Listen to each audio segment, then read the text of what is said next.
নমস্কাৰ সকলোলৈ মোৰ বিজয়া ব্লগ চেনেলটিলৈ মই বিজয়াই সকলোকে আন্তৰিকতাৰে স্বাগতম জনাইছো।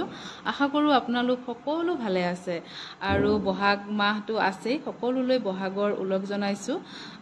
তাৰ পিছত এতিয়া ক'ত যালো কি কৰিলো সকলোখিনি আপোনালোকক দেখাম। এয়া ভিডিওটো কামৰ জেগাৰ পৰা আৰম্ভ কৰিছো আৰু আজি ভাবিলো ঘৰলৈ অকনমান সোনকালে যাম। ভাগিন আছে তাইক অকনমান ফুৰাবৰ কাৰণে লৈ যাম আৰু এয়া 2টামান বজাত এতিয়া ওলাই পেলাই যাম। আবেলিৰ ভাগত অকনমান তাইক উলিয়াই লৈ যাম আৰু এয়া ভাত আছিলে গৈ পালো। ভাতকণ অকনমান পানী ঢালি খাইছো, খুব গৰম পৰিছে গতিকে আলুৰ পিটিকা চাটনি আৰু অকনমান শাকৰ ভাজি এনেকৈ খাই ললো। আৰু ভাতকেইটা খোৱাৰ পিছতে আচলতে এই ভিডিওটো দুদিনৰ আগত মই অকনমান ভিডিও কৰি ৰাখিছো। দুইটা থাকে, ভাগিন আৰু মোৰ ল'ৰা। সিহঁতে এয়া চাওক খুব ধুনীয়াকৈ ঘৰতে পানী পুৰি বনাই খাইছিলে আৰু আজি বনাইছে, গম নাপায় মই ভিডিও কৰা বুলি। আলুৰ চপ বনাব বোলে আৰু সঁচাকৈ খুব ধুনীয়াকৈ দুইটাই বনালে আলুৰ চপ, একদম দোকানৰ নিচিনা হৈছে।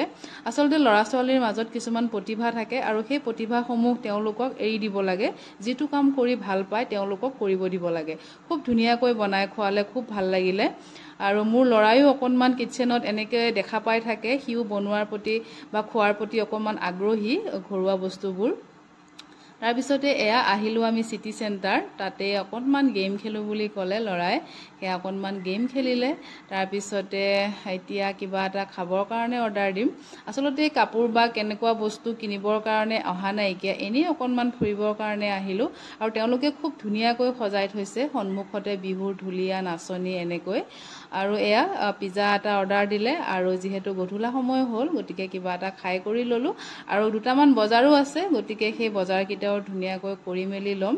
আচলতে এনেকুৱা জেগাত ওলাই আহিলে কিবা যে কিনিবই লাগিব সেইটো কথা নহয়, কিন্তু মনটো খুব ভাল লাগে।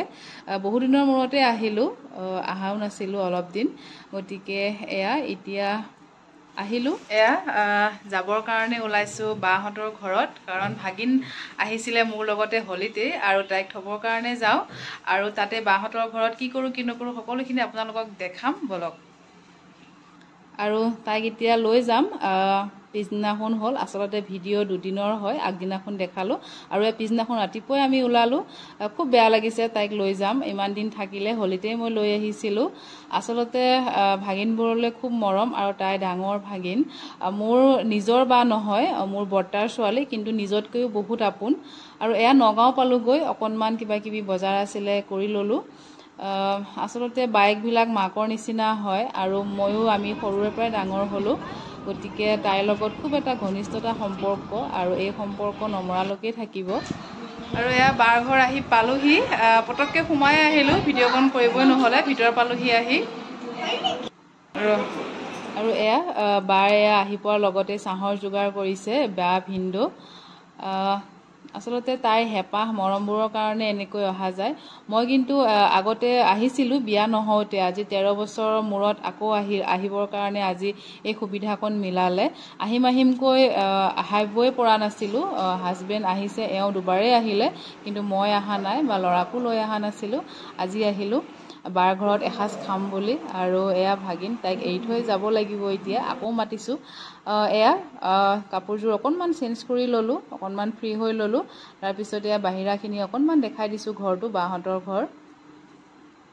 আৰু এতিয়া ভাত খাই ল'ম, তাই ভাতৰ যোগাৰ কৰিলেই, গতিকে ভাতৰ লগত কি কি আছে দেখাওঁ আপোনালোকক। এয়া চাওক, ভাত, ছাগলীৰ মাংস আছে, হাঁহৰ মাংস, মাছ, পটল ফ্ৰাই, দালি, চালাড আৰু বনাইছে পদুনাৰ চাটনি।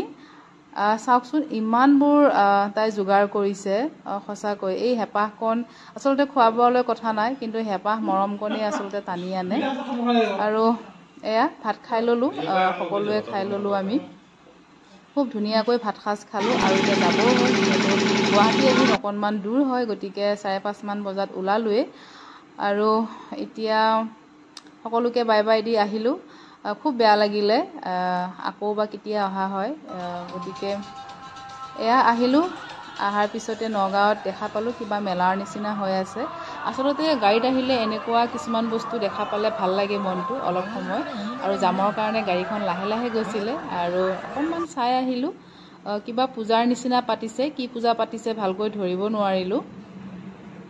আৰু এয়া ঘৰ আহি পালোহি আৰু এই টোপোলা দেখা পাই মোৰ মালৈ খুব মনত পৰিছে যে মায়ে মোক টোপোলা দি পঠাইছে এনেকৈ ঘৰৰ পৰা অহা নিচিনা লাগিলে আৰু চকুৰ পানীয়ে ওলাই গ'ল আচলতে ঘৰ পোৱাৰ পিছত এইখিনিয়ে মৰম আৰু বা সদায় ভালে থাকক ভিনদেউ সদায় ভালে থাকক তেওঁলোকৰ সংসাৰ সদায় ভালে থাকক এইখিনিয়ে ভগৱানৰ ওচৰত প্ৰাৰ্থনা আৰু এয়া তাই মৰম দি পঠাইছে এয়া ৰাজাক বা এওঁক মোক সকলোৰ কাৰণে কিবা বিহু বুলি উপহাৰ দিছে এইখিনি মই সদায় ধুনীয়াকৈ ৰাখিম ধন্যবাদ সকলোকে এইটোৱে আছিলে আজিৰ মোৰ ভিডিঅ' যদি ভাল লাগিলে লাইক কৰিব কমেণ্ট কৰিও জনাব আকৌ লগ পাম নতুন ভিডিঅ' এটাৰে যদি মোৰ চেনেলটো ছাবস্ক্ৰাইব কৰা নাই প্লিজ ছাবস্ক্ৰাইব কৰিব বুলি আশা ৰাখিছোঁ সকলোলৈ পুনৰবাৰ বহুত বহুত ধন্যবাদ ভিডিঅ'টো শেষলৈকে